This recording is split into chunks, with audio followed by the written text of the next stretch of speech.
legislature are threatening and have said they're going to take major cuts to many of the departments and areas that his employees work. Why is he not in Sacramento working for his members of his union, working on the budget to make sure he's getting everything into the budget for them to protect their jobs as he can? Why is he at an immigration riot? Mm-hmm. And the second thing you covered earlier is that U.S. Senator Adam Schiff was in the courthouse. Yes. Why is U.S. Senator Adam Schiff in the middle of this riot as well at the federal building and attending this hearing? What does that have to do with his federal service and representing all of us as his constituents in Washington, D.C.? One more thing I'll add about Senator Schiff. Over the weekend, his comments have not been helpful when it comes to dealing with law enforcement and being hypercritical of law enforcement. The other question I was going to ask you, but the problem is, Senator, I apologize for this, we're running up on the top of the hour and we have to end the show. It was about whether or not it's necessary to send in the Marines, because we just learned that as well. On top, do you have any quick thoughts on that? Because that's the other breaking story of the hour.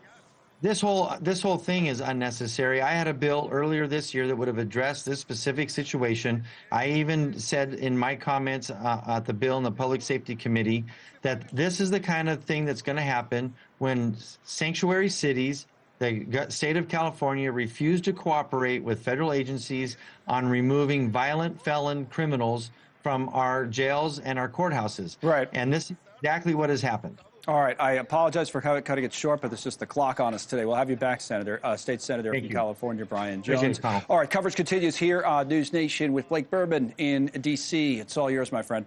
Connell, thank you. We'll see you tomorrow. Appreciate it. Welcome to Washington. This is The Hill on News Nation. The White House now deploying 700 Marines to Los Angeles as protests against the administration's immigration actions continue.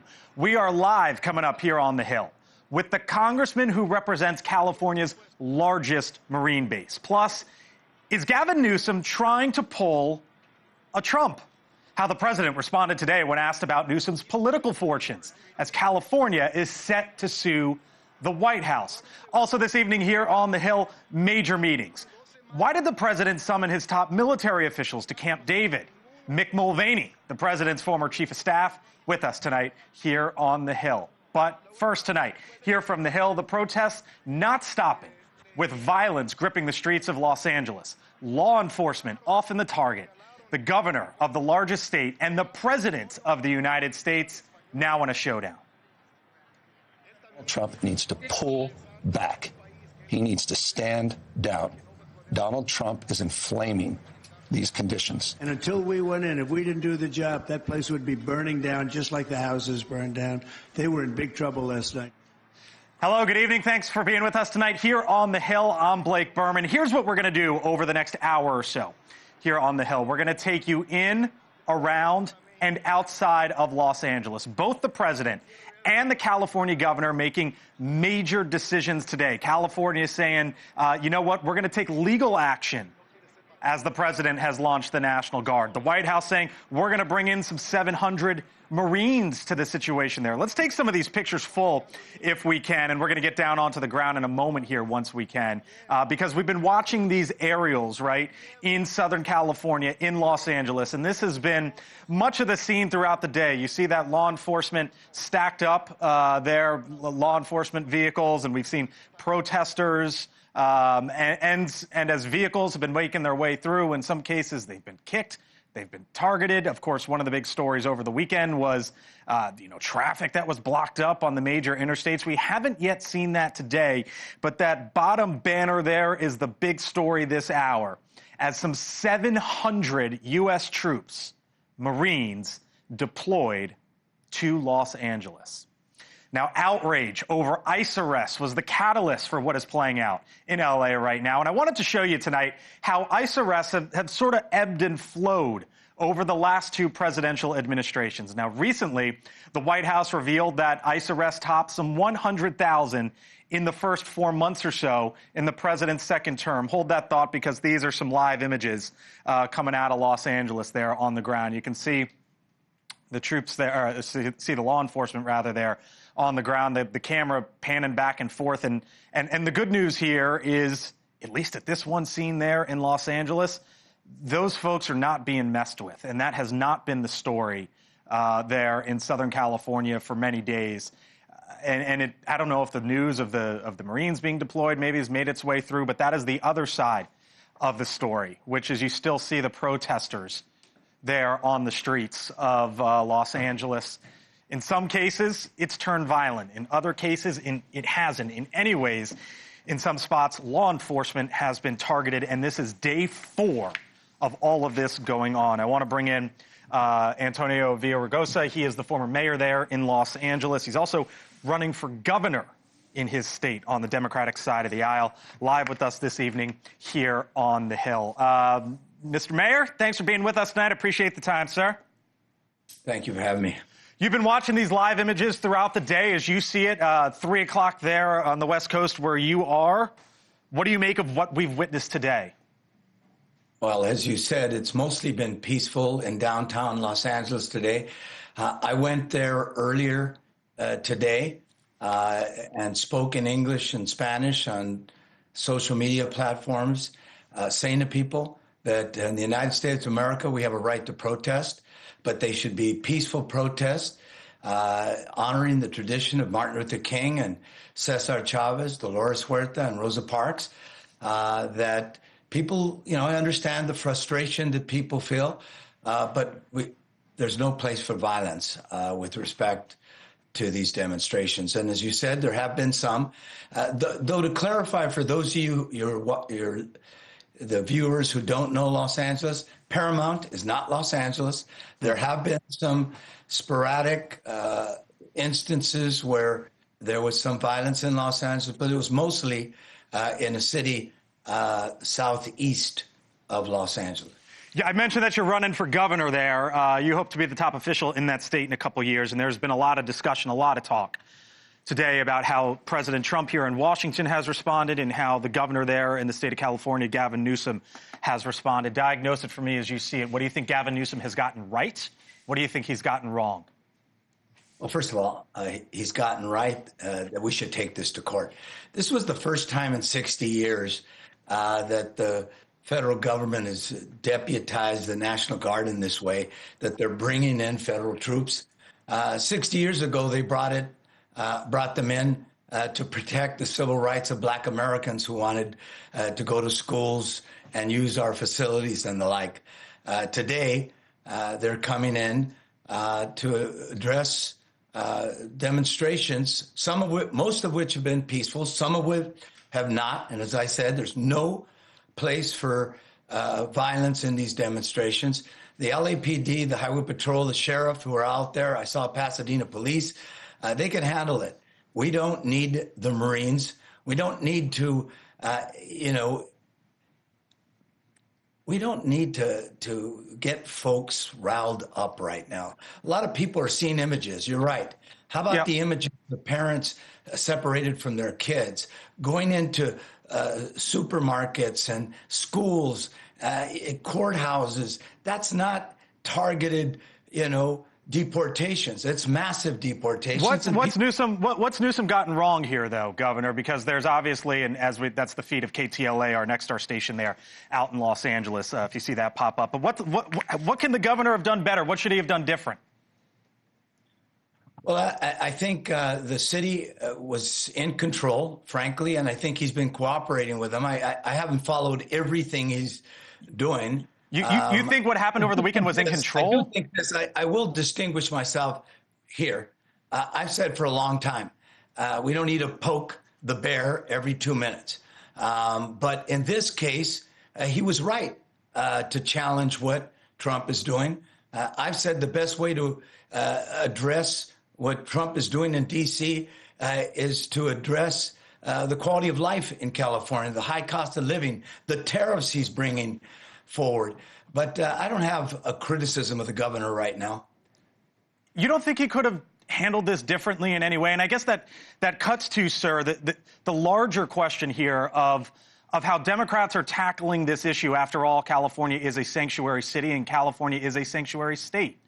Or Los Angeles is a sanctuary city. Let me just say this.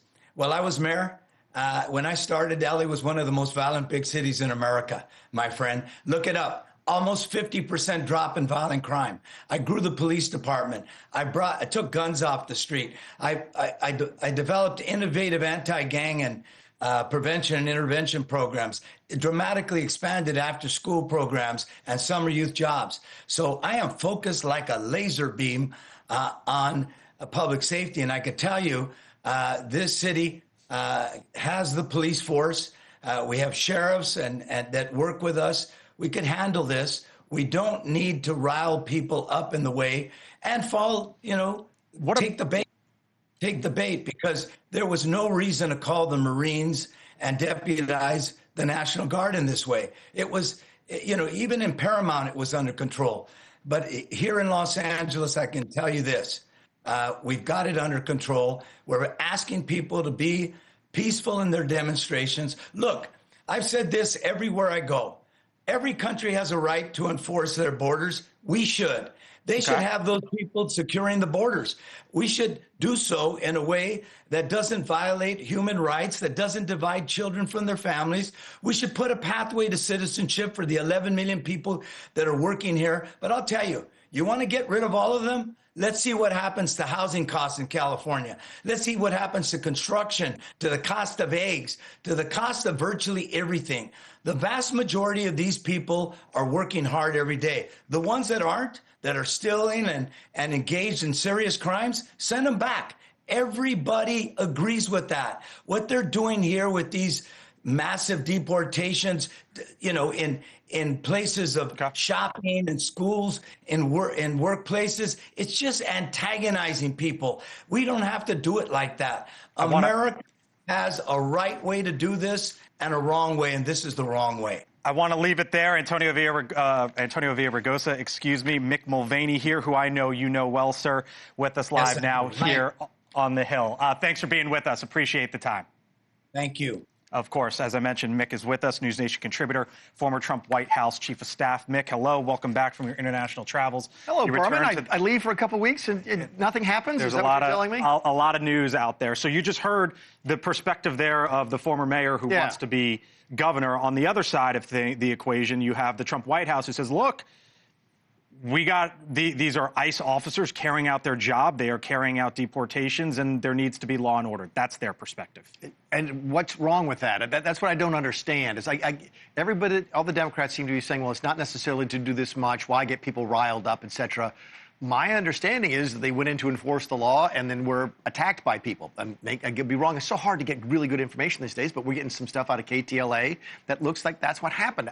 So what's wrong with restoring law and order? And I guess the question is, why wouldn't Gavin Newsom do it? Listen, there's a parallel here. Go back to when was the last time this happened? 1965. Why did President Johnson, federalize the National Guard? Because he wasn't comfortable that the governor would do the right thing. There are parallels here. I'll ask you the same question that I asked the former mayor there, just the other side of the aisle. What did Trump do right? What did Trump do wrong?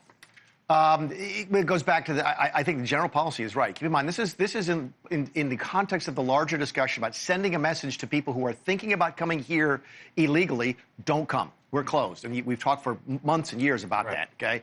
But I do think that they're going to be open to challenges about using the sledgehammer versus the scalpel. Are there citizens that they are impacting? We saw a reporter get shot today with a rubber bullet. Right. So, I mean, they're going to have to be accountable for the overreach. Lastly, in your time ever at the White House, this obviously now goes to the next level, which is 700 Marines deployed to L.A. Has that sort of takes it to the next level, Mick? Are you surprised that the president went there? No, not at all. Of course, I don't have a parallel. If you're asking me, did we have a parallel when I was chief of staff? I don't think there would have been. But no, it doesn't surprise me that he's using it. It's the next logical step. You think next logical? How's that logical? There's going to be folks jumping through the TV saying, "How's that logical?"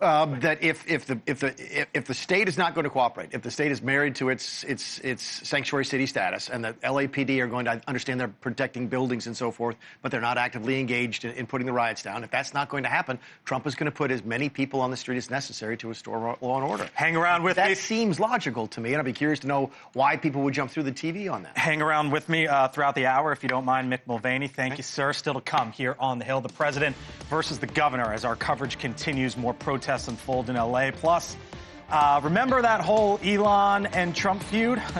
That was just a handful of days ago. And why did the president head to Camp David this weekend? What was going on there? Mick is back with me to help decode what is coming out of the White House. I thank you for staying with us here on the Hill on a busy news day. I'm Blake Burman. We're back in 4 minutes.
All right, welcome back here to the Hill on NewsNation. 6:18 here on the East Coast, 3:18 out west, as the Trump administration says it is now sending some 700 Marines being deployed to Los Angeles. Those Marines expected to arrive over the next 24 hours or so. Joining us now here on the Hill, Republican Congressman from that state, Jay Obernolte. He is a member of the Budget and Energy and Commerce Committees. Thank you for being with us tonight, Congressman. Appreciate it. The 29 Palms Marine Base is part of your district. It is. Do you believe the commander-in-chief was right to make this decision to put U.S. troops on the streets there, on the ground in Los Angeles? Yeah, well, to be clear, I mean, this is just a mobilization. This is not yet a deployment. So you're not going to see troops, on the streets of L.A. He's not invoked the Insurrection Act yet. But in my view, what this is a warning, right? And federalizing the National Guard was a warning. It's a warning to the protesters. Look, your First Amendment rights are sacrosanct. You can protest. You can yell into a bullhorn. You can wave signs. What you can't do is burn vehicles. You can't loot. You can't obstruct federal officials. You can't throw rocks at ICE vehicles. And it's a warning to Gavin Newsom.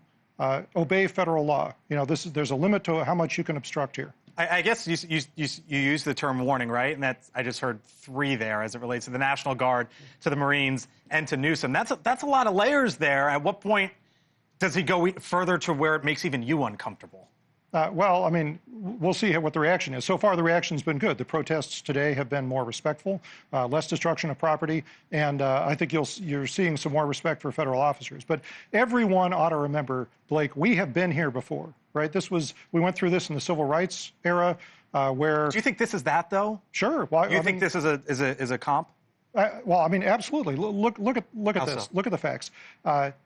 The civil rights era, several times when Alabama National Guard troops were nationalized by the president, and by the way, two successive presidents, one Republican, one Democrat, so this is not a partisan issue, and it was in the case of a state refusing to obey federal law, and this was federal civil rights law, and the presidents both stepped in at that point and said to the governor of Alabama, no, you cannot do that. Federal law is supreme, and you must respect federal law and enforce it. And, ultimately, that's what's occurred. So nothing is different now than what was in back What would then. you say, though, to folks who say, I don't know, Congressman, that's a leap? I think the facts support that conclusion. I really do. The governor there, you're a Republican in a blue state. And there's now this back and forth between Trump and Newsom. At the end of the day, your constituents just want to go about their lives and live their lives, right? Do you have any concerns that if this gets even more heated between the two, that's something that the president could take action against California that would influence your constituents in a way that you don't see fit? Oh, absolutely. And you know what? One of the things that every time I talk to the White House, I emphasize, do not punish all of the residents of California for the actions of just a few misguided leaders. Are they receptive to that? Yes, they are. And I point out that we have more Republicans in California than any other state in the country. So, don't lump everyone in California in with the actions of a few leaders. And, one of the things that I think really resonates with my constituents is they just want respect for the rule of law, Blake. That's what they're asking for. And so when they see their governor go on television and say, we don't need the National Guard, everything is under control, it rings false when you see cars burning, when you see rocks being thrown. And everyone in California has been through the BLM protests, and so they remember what it was like to have streets looted, stores looted, rampant lawlessness, and they don't want to see that happen again, regardless of political party. One of the reasons we initially had you come on in here was for the state of the bill that you're negotiating here in Washington. And there is a provision there, Congressman, that deals with AI, in which it would not allow the states to regulate AI. You're a proponent of that. It's going to get, it sounds like, yanked out of this in the Senate. Here was J.D. Vance asked about this the other day, and I want to get your reaction. Also, it says in there that there's a ban that at state levels they couldn't prosecute some of these AI companies, right? So, yeah, that sounds really sketchy. To be honest with you, I don't think that's going to make it in the final bill, but I usually have a pretty strong view on most things. I can kind of go both ways on this because I don't want California's progressive regulations to control artificial intelligence. Republicans have this. This is a little bit of a squabble within your own party. What happens if they yank it out? Well, I don't think that they will. I'm still optimistic it will stay in. And let me tell you why it's important. Article 1 of the Constitution gives solely to Congress the ability to regulate interstate commerce. And the commerce applications of artificial intelligence are clearly interstate. So the problem is we have over 1,000 bills pending in state legislatures attempting to usurp the power of Congress to regulate the interstate aspects of AI away from Congress. And we've learned to our misfortune, if we let the states get ahead, it's very difficult to be an entrepreneur when you have 50 different state regulations. So all this is saying to the states, it's temporary. It's a temporary moratorium. It says the federal government has to go first. And once the federal government has regulated the interstate commerce pieces, and we have a plan for doing that, then that will include some guardrails, and the states will be free outside of those guardrails to enact their own legislation. That's what the moratorium does. All right. I'm sure we'll have more time to talk about the bill, but obviously you see the right side of the screen there. Jay Obernolte is a congressman. Good to see you, Blake. You as well. Republican from California. Thank you, sir. Still to come tonight. Here on the Hill, a live look at the White House as the president today participated in what's known as Invest America. How that could lead to money in your kids' pockets.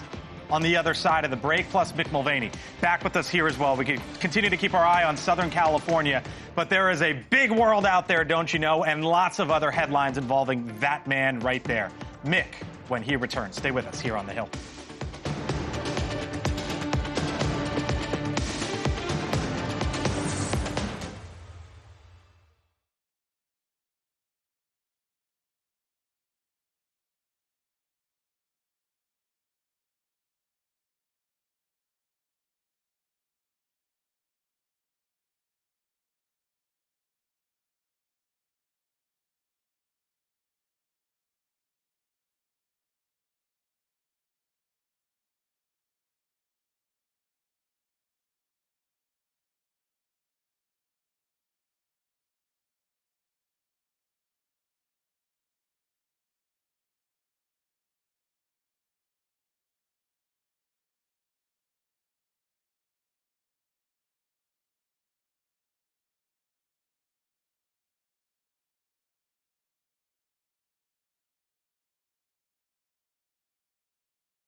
Just about 6:30 on the dot here in Washington, 3:30 out on the West Coast. And right now, the latest on the situation in Los Angeles. Live looks there as anti-immigration protests continue for a fourth day in downtown L.A., with protests in several locations.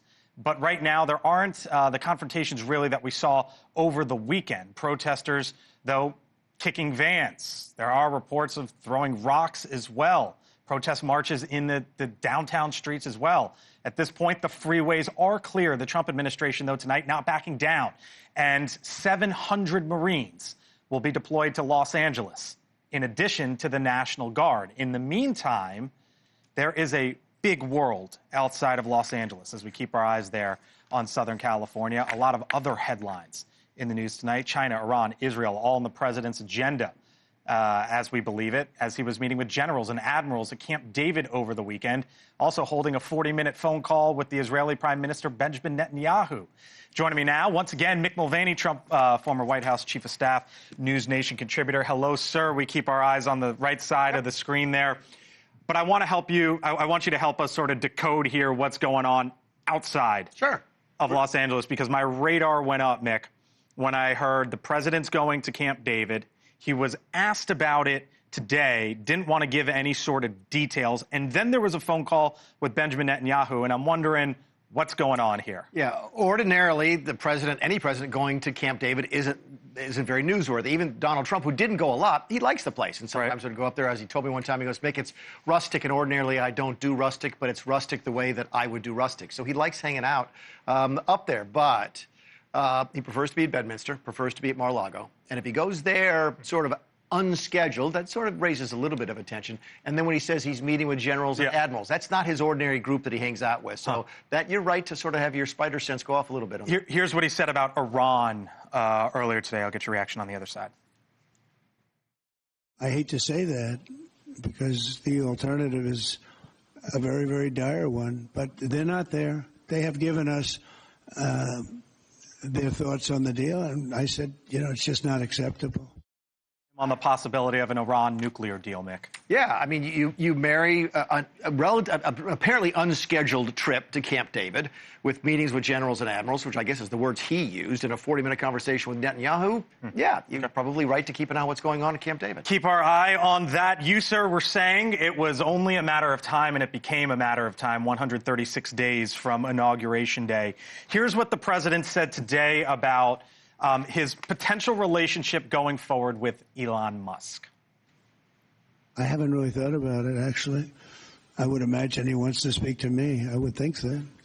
If I were him, I'd want to speak to me, but and maybe he's already called. You'd have to ask him whether or not he's already called.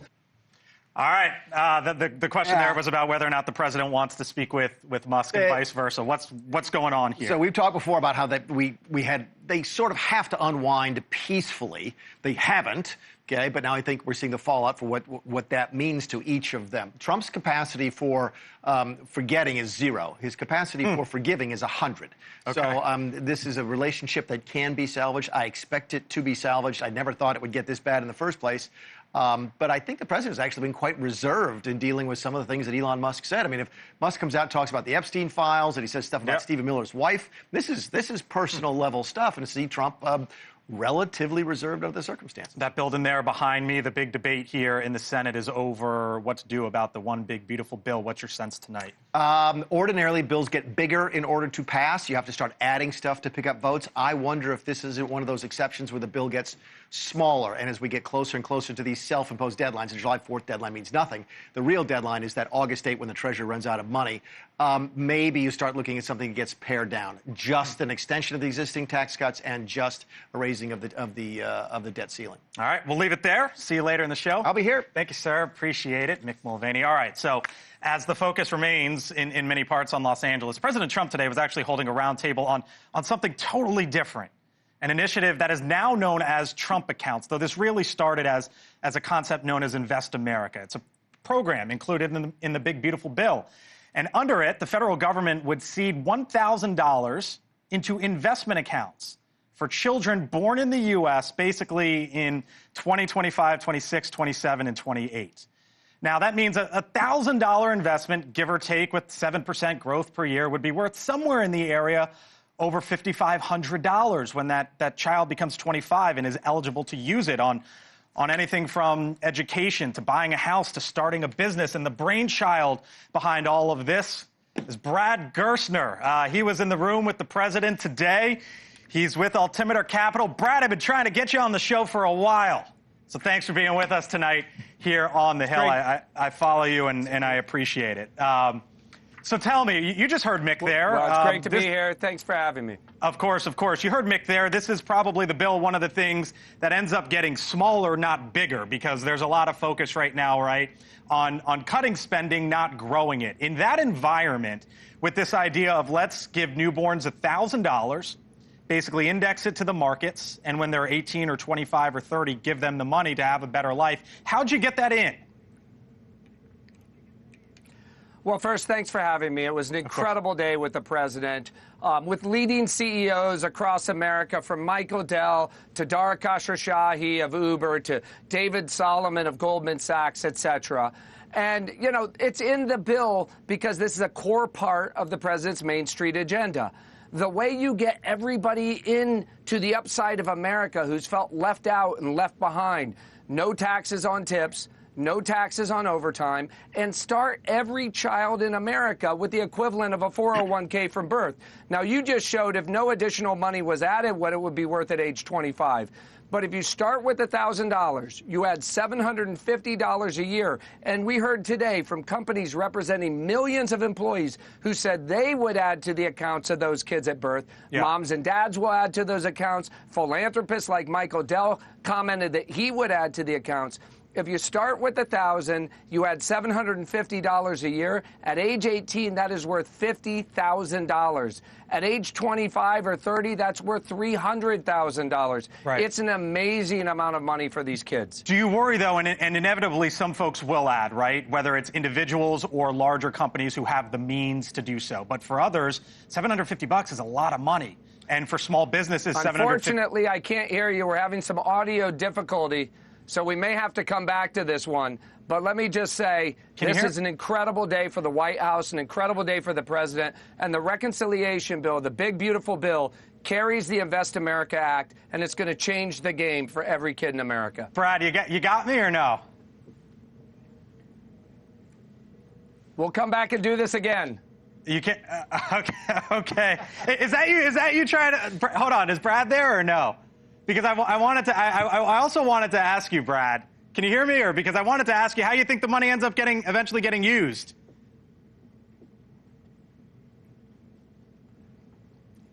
You can't hear us. You can't hear us. No, Joe, I can't hear you guys. Sorry. But I'm committed to coming back. Have me on anytime. Let's get this done in the Senate, and let's make sure that every kid has a shot at economic mobility and the upside of America and living the American dream. Man, I wish you could hear me. Brad Gerstner, I'll take you up on that. Thank you, though. Appreciate it.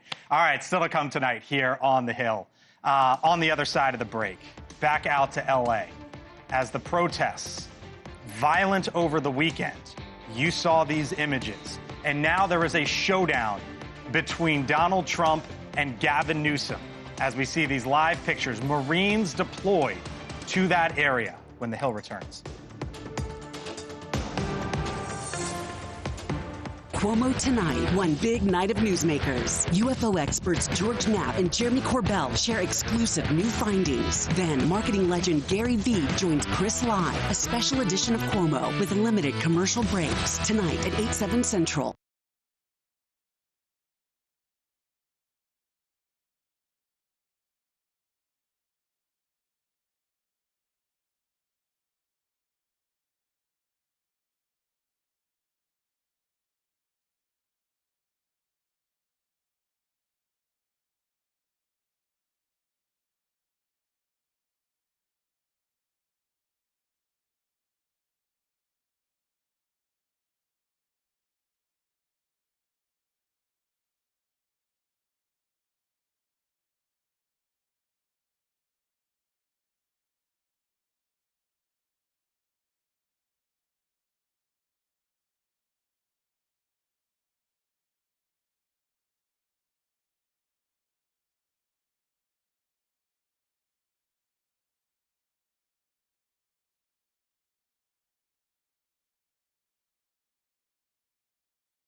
All right, welcome back here to the Hill on NewsNation. These are live pictures, Los Angeles. You can see there on those shields there, it looks like the California National Guard keeping watch there as protesters, at least today for the most part, from what we've seen, have been scenes like this. Clearly not the case of what happened over the weekend. Here's what's happened today in this standoff there. California has said it is going to sue the Trump White House as it relates to the president's decision to send in the National Guard. The president basically won up that, as the Trump administration has said that they are going to send in some 700 Marines from nearby Camp Pendleton. A live look here, once again, overhead, that same shot that we were just looking at, but it gives you a sense of some of what is happening there in Southern California. Back in Washington, the White House, at the White House rather, when President Trump was asked about this, he was asked a question about whether or not this situation benefits Gavin Newsom politically, and you can see some of it there. Keep in mind, and here's how the question was framed to President Trump. The president was arrested, right? Charged, rather, during the campaign. And every single time that happened, back in 2023 and 2024, his poll numbers went up and to the right. And there's been a dialogue or a conversation about the possibility of an arrest of Gavin Newsom. And Donald Trump was asked today, if that happens, does it only just bolster Newsom's status? Here was the president. No, I don't think it's going to help him. I think it's actually very bad for him. It's part of the answer there. And here's really some of the dynamic. For President Trump, now the conversation of immigration and those policies are front and center for the president. But basically, he said today he doesn't think that it would benefit Newsom at all, what's going on. Scroll ahead through to some of the polling because I want to show you some of the figures, because back in April, here's how California viewed Gavin Newsom. Just 33% rather approved of the job that he was doing. 42% disapproved. And when asked if Newsom should run for president, he hasn't announced, but anyone in politics will tell you he is dying to move in that direction. Only 41% of Californians said yes of their own governor. 59% said no. And when it comes to the idea of mass deportations, it might surprise you to hear that in California, 40% of Californians actually think that is a good thing. So for Newsom here, when the conversation and that triple box on the right just a few months ago was the devastating wildfires there in California, now is he able to take on the president with that? And does the president get to bring his number one issue back in focus again? Mick Mulvaney.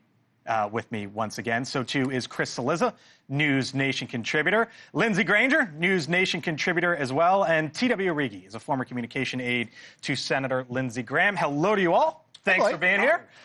So this is the big story, obviously, out in L.A., both for Southern California politically as well.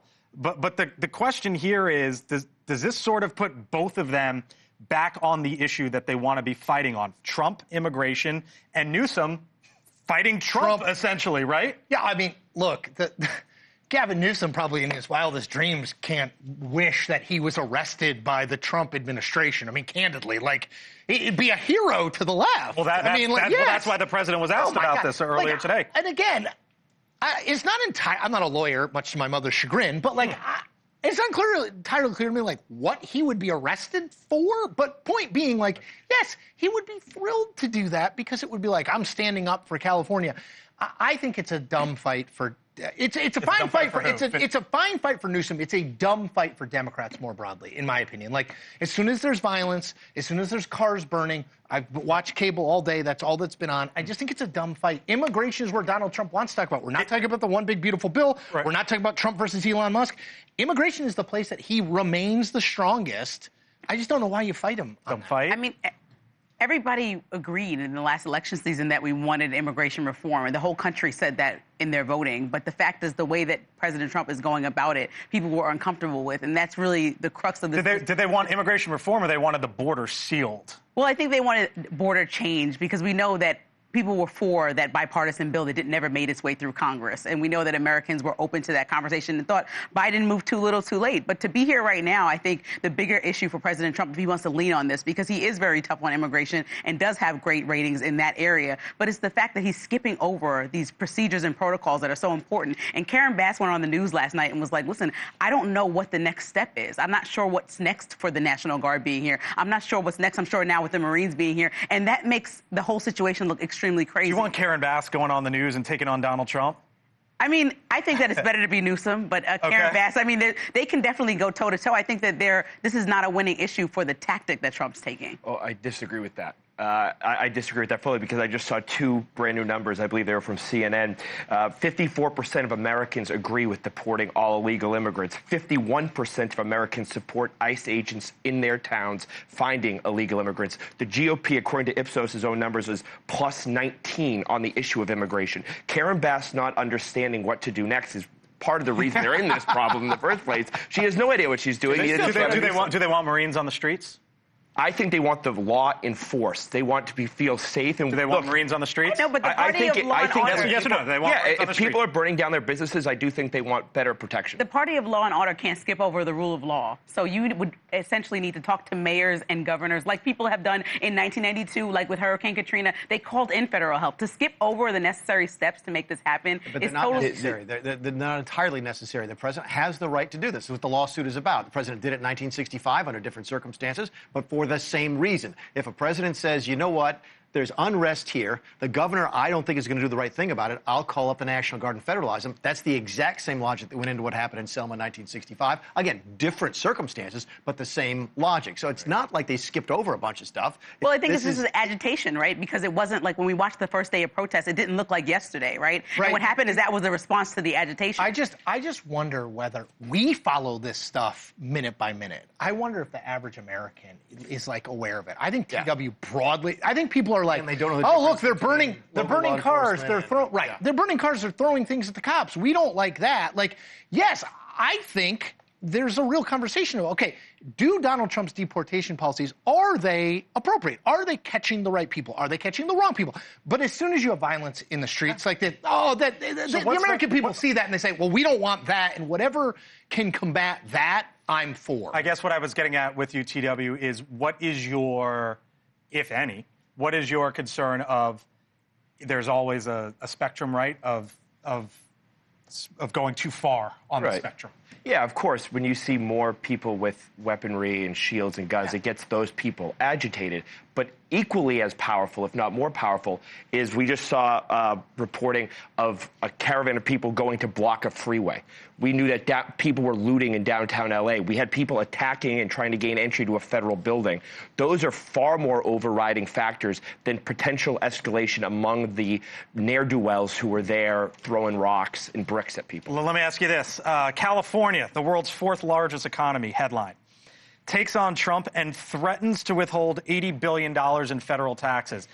Newsom's going there. Lindsay's smiling and laughing. We've tried that one time in South Carolina. We called it secession. It didn't work out. Wasn't a great thing for you guys. Going there? I mean, I think that this is just a back and forth between two men that obviously don't get along. But I also think, I want to just go back to this, because I think this being opposing the federal and national deployment doesn't mean that you're pro-crime. And so I want to have a conversation about people saying that they think that the states can handle it, right? And Republicans should lean on that and say, I think that the states can handle this issue but it's that's really happening. hard. It's the same thing that Christopher Van Hollen was trying to do with the guy that got deported to El Salvador. It's hard to have that conversation without looking like you're standing up for the bad guys, which is what Gavin Newsom runs the risk of right here. I think Chris is right. People don't follow this. They don't know the difference between the National Guard and the local police and the Marines. They know, wait a second, there's apparently a riot. I'm against that. Why is Gavin Newsom standing up and not doing more? I filled in on the Sunday show for Steyerwalt this weekend. I brought that exact point up, which is, do Democrats run the risk of saying, hey, for the average American,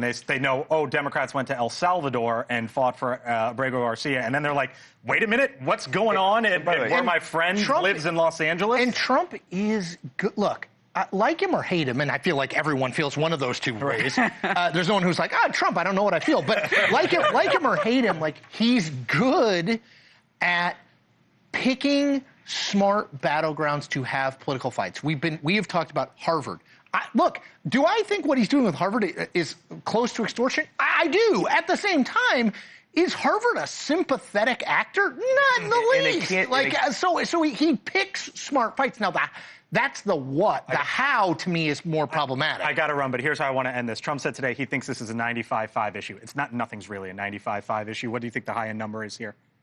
With the American people, Yep, I think it's 54, 55%. 60-40. I think it's, with people burning cars, 65, 70, 30. Yeah. Okay. All right, we'll leave it there. Thank y'all. Appreciate it. Thank you, Berman. You got it. Still to come. What is bilingual? You probably know that definition, right? You don't have to go to Harvard. You're bilingual? What's the next question? I'm going to tell you on the other side of the break why there actually might be a new definition for that, believe it or not. And coming up on Elizabeth Vargas Reports, she'll speak live with the former DHS Secretary Ken Cuccinelli. That's coming up here on NewsNation. My Take. Other side.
My take now. All right, so when you think of someone as being bilingual, you think of them as speaking more than one language, right? After all, of the close to the 350 million people in the United States, it's believed about 80 million, 23% are bilingual. But the definition of bilingual as we know it, could that be shifting? The executive vice president of Ohio State says, quote, through AI fluency, Ohio State students will be bilingual, fluent in both their major field of study and the application of AI in that area. And that's not the only school taking that route. Both the University of Maryland and Cal State, for example, are working to make AI part of students' everyday studies. This month, Duke began offering unlimited ChatGPT access. So with the average cost of college being $11,000 per year in-state, $24,000 public out-of-state, $43,000 for private, you might scoff at the idea of students utilizing AI and call them out for laziness. After all, it was the mid-90s, right? When the internet was first being utilized, it was a way for students to cheat on those papers. Now, in the days to come, the class of 2029 will start filling out university campuses, and it seems as if AI is going to be part of their next 4 years, well beyond that as well. Their parents probably wondering how they might help them move into their dorm room or who the new roommate might be, but they also might be wondering if AI can at some point help lower those skyrocketing tuition costs. That's my take tonight. I thank you for being with us on a busy afternoon here on the Hill. I'm Blake Burman. The coverage continues of Southern California next.